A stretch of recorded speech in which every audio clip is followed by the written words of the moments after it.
Good morning বন্ধুরা। আজকে আমি আমার ফুল গাছ তোমাদের দেখাচ্ছি। এটা শীতকালীন ফুল গাছ।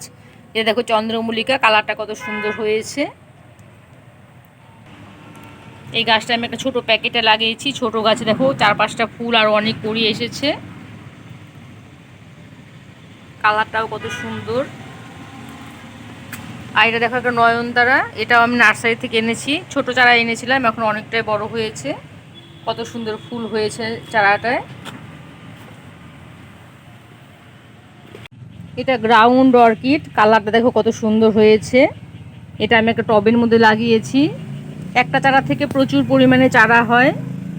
গ্রাউন্ড অনেকগুলো কালার আছে। এটা একটা ইয়েলো ফ্লেক্সের গাছ, দেখো প্রচুর ইয়েলো ফ্লেক্স হয়েছে আমার। পুরো শীত এই গাছটা ফুল হবে।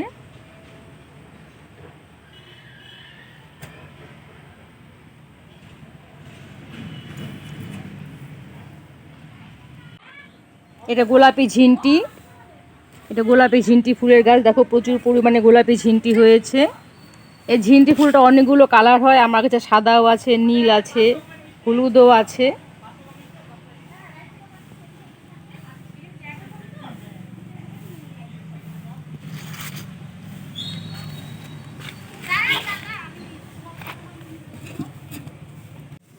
এটা দোপাটি ফুলের গাছ, কালারটা দেখো কত সুন্দর হয়েছে। দোপাটি ফুল আমার কাছে অনেকগুলো কালারের আছে, তোমাদের আমি দেখাবো।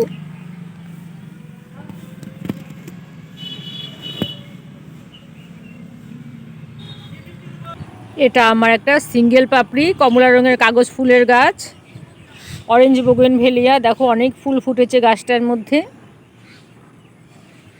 গাছটা আমার খুব একটা বড় না, ছোট গাছই, কিন্তু দেখো অনেক উপর পর্যন্ত উঠে অনেক ফুল ফুটেছে। সিঙ্গেল পাপড়ি ফুলগুলো বেশি দিন থাকে না, হঠাৎ করে ঝরে যায় গাছ থেকে।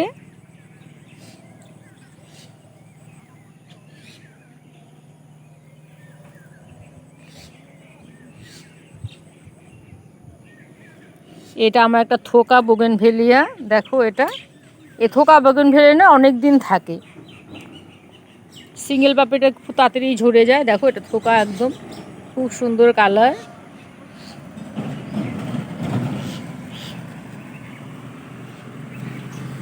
গাছটাতে ফুলও হয়েছে দেখো অনেক।